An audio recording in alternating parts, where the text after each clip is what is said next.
ದಾಂಡೇಲಿಯ ಶ್ರೀ ವೀರಭದ್ರೇಶ್ವರ ಸಭಾಭವನದಲ್ಲಿ ಹಿಂದೂ ದೇವಾಲಯ ಭಕ್ತ ಮಂಡಳಿ ಸದಸ್ಯರ ಚಿಂತನಾ ಸಭೆ. ದೇವಾಲಯ ಸಂವರ್ಧನಾ ಸಮಿತಿ ಕರ್ನಾಟಕ ದಾಂಡೇಲಿ ವತಿಯಿಂದ ಹಿಂದೂ ದೇವಾಲಯ ಭಕ್ತ ಮಂಡಳಿ ಸದಸ್ಯರ ಚಿಂತನಾ ಸಭೆಯನ್ನು ಇಂದು ಸೋಮವಾರ ಬೆಳಿಗ್ಗೆ 10 ಗಂಟೆಯಿಂದ ಮಧ್ಯಾಹ್ನ 1:30 ಗಂಟೆಯವರೆಗೆ ದಾಂಡೇಲಿ ನಗರದ ಶ್ರೀ ವೀರಭದ್ರೇಶ್ವರ ಸಭಾಭವನದಲ್ಲಿ ಹಮ್ಮಿಕೊಳ್ಳಲಾಗಿತ್ತು.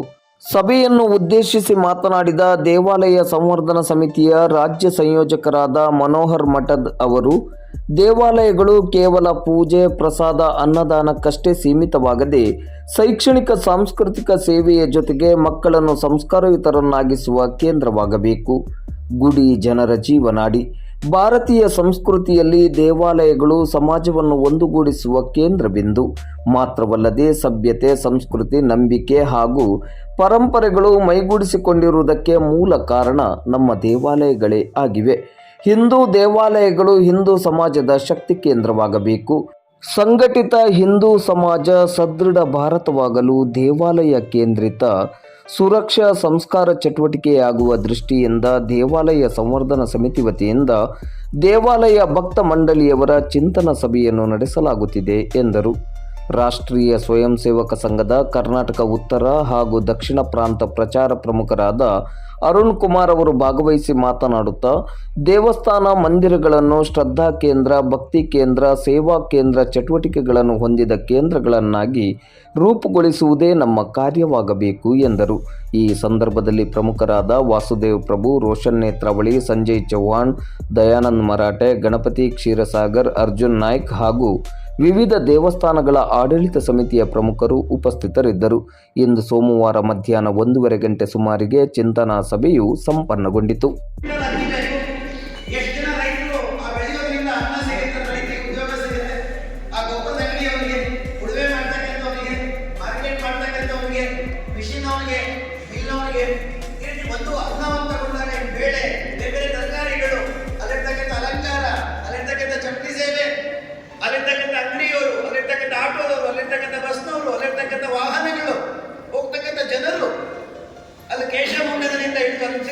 ಲಕ್ಷಾಂತರ ರೂಪಾಯಿ ಕೂದಲಿನ ಹಣವನ್ನ ಹೀಗೆ ಒಂದೊಂದು ದೇವಸ್ಥಾನಗಳಿಂದ ಲೆಕ್ಕ ಹಾಕಿದ್ರೆ ಕೋಟಿ ಕೋಟಿ ಕೋಟಿ ಗಟ್ಟಲೆ ಹಣ ದೇವಸ್ಥಾನಗಳಿಂದ ಬರ್ತಾ ಇದೆ.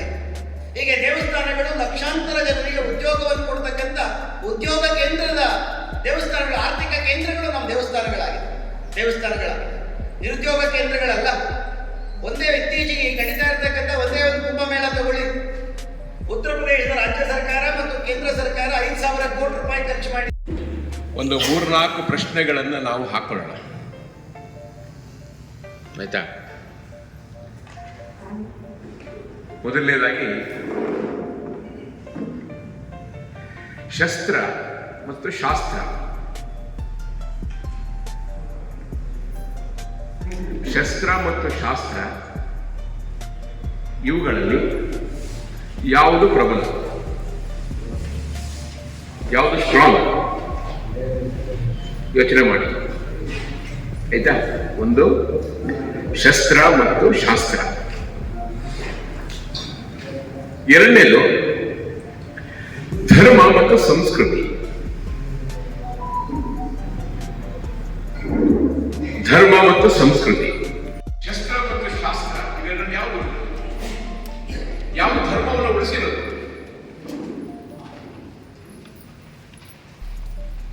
ಅನೇಕ ಸಂಸ್ಕೃತಿಗಳಿತ್ತು. ಪರ್ಷಿಯನ್ ಸಂಸ್ಕೃತಿ ಇತ್ತು, ಬ್ಯಾಬಿಲೋನಿಯನ್ ಸಂಸ್ಕೃತಿ ಇತ್ತು, ಆಯ್ತಾ? ಮೆಕ್ಸಿಕನ್ ಸಂಸ್ಕೃತಿ ಇತ್ತು, ಮಾಯನ್ ಸಂಸ್ಕೃತಿ, ಇವೆಲ್ಲ ಸಂಸ್ಕೃತಿಗಳಿತ್ತು. ಚೈನಾ ಸಂಸ್ಕೃತಿ ಇತ್ತು, ಆಯ್ತಾ? ಇವೆಲ್ಲ ಸಂಸ್ಕೃತಿಗಳಿತ್ತು. ಇವು ಬಹಳ ಬೇಗನೆ ಆಕ್ರಮಣಕ್ಕೊಳಗಾಗಿ ಅವು ಬದಲಾವಣೆ ಆಗುತ್ತೆ. ಕೆಲವು 5 ವರ್ಷ, ಕೆಲವು 10 ವರ್ಷ, ಕೆಲವು 25 ವರ್ಷ, ಕೆಲವು 50 ವರ್ಷ, ಅದಕ್ಕೆ ಜಾಸ್ತಿ ಇಲ್ಲ. ಅದೇ ಹಿಂದೂಸ್ಥಾನದ ಮೇಲೆ, ಅಖಂಡ ಭಾರತದ ಮೇಲೆ ಎಷ್ಟು ರೀತಿಗೆ ಆಗಿಲ್ಲ ದಾಳಿಗಳು. ಶಾರೀರಿಕ ಆಕ್ರಮಣಗಳಾಯಿತು, ರಾಜಕೀಯ ಆಕ್ರಮಣಗಳಾಯಿತು, ದೇವಸ್ಥಾನಗಳನ್ನು ಹೊಡೆಯುವಂತಹ ಆಕ್ರಮಣಗಳಾಯಿತು, ಮತಾಂತರದ ರೀತಿಯ ದೊಡ್ಡ ಪ್ರಯತ್ನಗಳು ನಡೀತು. ನಮಗೆಲ್ಲರಿಗೂ ತಲೆಯಲ್ಲಿ ಹುಳ ಬಿಟ್ಟು, ಏನು ನೀವು ಭಾರತೀಯರು, ನೀವು ನಾಲಾಯಕರು, ನಾವು ಬ್ರಿಟಿಷರು ಶ್ರೇಷ್ಠರು, ನಾವು ಬೆಳ್ಳಿಗಿದ್ದೀವಿ, ನಾವು ಕೈಗಾರಿಕೆ ಕ್ರಾಂತಿ ಮಾಡಿದ್ವಿ, ಎಲ್ಲಾ ಸಂಶೋಧನೆಗಳನ್ನ ಯಂತ್ರಗಳನ್ನು ನಾವೇ ಕಂಡಿಡಿದ್ವಿ, ನೀವೇನು ಮಾಡ್ತೀರ ದೊಡ್ಡರು, ನೀವು ಮೂರ್ಖರು, ನಿಮ್ಮ ಅಪ್ಪ ಮೂರ್ಖ, ನಿಮ್ಮ ತಾತ ಶುಕ ಮೂರ್ಖ ಅಂತ ತಲೆ ತುಂಬಿ ಆಕ್ರಮಣ ನಡೆಯಿತು. ಇವತ್ತಿನ ತಲೆ ಇದೆ. ಇವತ್ತಿನ ತಲೆಯಲ್ಲಿ ಅನೇಕರಿಗೆ ಇಂಗ್ಲಿಷೇ ಶ್ರೇಷ್ಠ ಆಗ್ತಿದೆ, ಕನ್ನಡ ಅಲ್ಲದೆ ಇನ್ಯಾವುದೋ ವನವಾಸಿ ಭಾಷೆ ಅದಿನ್ನೂ ಕಡಿಮೆ ಅಂತ ತೋರಿಸ್ತದೆ. ಆ ದೊಡ್ಡ ಬುದ್ಧಿವಂತರು ನಾವೇ, ಜಗತ್ತನ್ನೇ ಬುದ್ಧಿವಂತರು ನಾವು, ಶಕ್ತಿವಂತರು ನಾವು, ಗುಣವಂತರು ನಾವು, ಪುಣ್ಯವಂತರು ನಾವು, ತ್ಯಾಗಿಗಳು ನಾವು. ಈ ರೀತಿ ಆಕ್ರಮಣಗಳ ಕಾರಣದಿಂದ ವೈಚಾರಿಕವಾಗಿ ನಾವೇನಂದರೆ ಗೊತ್ತು ಹೋಗ್ತೇವೆ, ನಾವು ಯಾರಂದರೆ ಗೊತ್ತು ಹೋಗ್ತೇವೆ. ಈ ರೀತಿಯ ಎಲ್ಲ ಆಕ್ರಮಣಗಳಾಯಿತು, ಒಂದಲ್ಲ ಆಕ್ರಮಣ. ಈ ಎಲ್ಲ ಆಕ್ರಮಣಗಳ ನಂತರದಲ್ಲೂ ಇವತ್ತು ನಾವು ವೀರಭದ್ರೇಶ್ವರ ದೇವಸ್ಥಾನದ ಈ ಒಂದು ಪ್ರಾಂಗಣದಲ್ಲಿ ಕೂತ್ಕೊಂಡಿದ್ವಿ. ಆ ಪುರೋಹಿತರು ಕೇಳಿದೆ, ಹಳೆ ದೇವಸ್ಥಾನ ಅಂತಂದ್ರೆ ನನಗೆ ಬಿಡಿಸಿ ಹೇಳಿಲ್ಲ ಎಷ್ಟು ವರ್ಷ ಹಳೆ ಅಂತ ಹೇಳಿದ್ರು, ನಾನು ಹೇಳಬಹುದಾಗಿದ್ದೀನಿ. 100 ವರ್ಷ ಅಂತ ಇಟ್ಕೊಳ್ಳಿ, 100 ವರ್ಷದ ದೇವಸ್ಥಾನ ಅಂತ ಮಾತಾಡಿ ಕೂತ್ಕೊಂಡಿದ್ವಿ. ಅಕಸ್ಮಾತ್ ಪರ್ಷಿಯಾ ತರನೋ, ಮಾಯನ್ ತರನೋ, ಮೆಕ್ಸಿಕನ್ ತರನೋ ನಮ್ಮ ಸಂಸ್ಕೃತಿ ಅದು ನಾಶ ಆಗಿದ್ರೆ ಗಾಯ ಆಗಿರುತ್ತೆ, ನೆಗಡಿ ಆಗುತ್ತೆ, ಕೆಮ್ಮಾಗುತ್ತೆ, ತಲೆನೋವು ಬರುತ್ತೆ, ಈ ರೀತಿ ಎಲ್ಲ ಆಗುತ್ತೆ, ಗೊತ್ತಾಗುತ್ತೆ. ಆದ್ರೆ ಮನಸ್ಸಿಗೆ ತೊಂದರೆ ಆಗಿರೋದು, ಮನಸ್ಸಿಗೆ ವ್ಯತ್ಯಾಸ ಆಗಿರೋದು ಗೊತ್ತಾಗಲ್ಲ. ಮನುಷ್ಯ ಸಿಟ್ಟಾಗ್ತಾನೆ, ಇದಕ್ಕಿದಕ್ಕೇನೋ ಮಾತಾಡ್ತಾನೆ, ಕೆಲವೊಮ್ಮೆ ಸಪ್ಪು ಇರ್ತಾನೆ, ಯಾರು ಮಾತಾಡಿಸಿದ್ರು ಮಾತಾಡಲ್ಲ, ಹೀಗೆಲ್ಲ ಇರುತ್ತೆ. ಹೀಗೆ ಮನಸ್ಸಿನ ಕಾಯಿಲೆಗಳೇ ಹೆಚ್ಚು. ನಮ್ಗೆ ಗೊತ್ತಿಲ್ಲ, ಎಲ್ಲರೂ ಇವತ್ತಲ್ಲಿರೋರು ಮನಸ್ಸಿನ ಕಾಯಿಲೆಗಳೇ ಹೆಚ್ಚಿರೋದು. ಆದ್ರೆ ಹೇಳ್ಕೊಳಕ್ಕಾಗಲ್ಲ, ಹೇಳಲ್ಲ, ನಾವು ಕಂಡಿಡಿಯಲ್ಲ.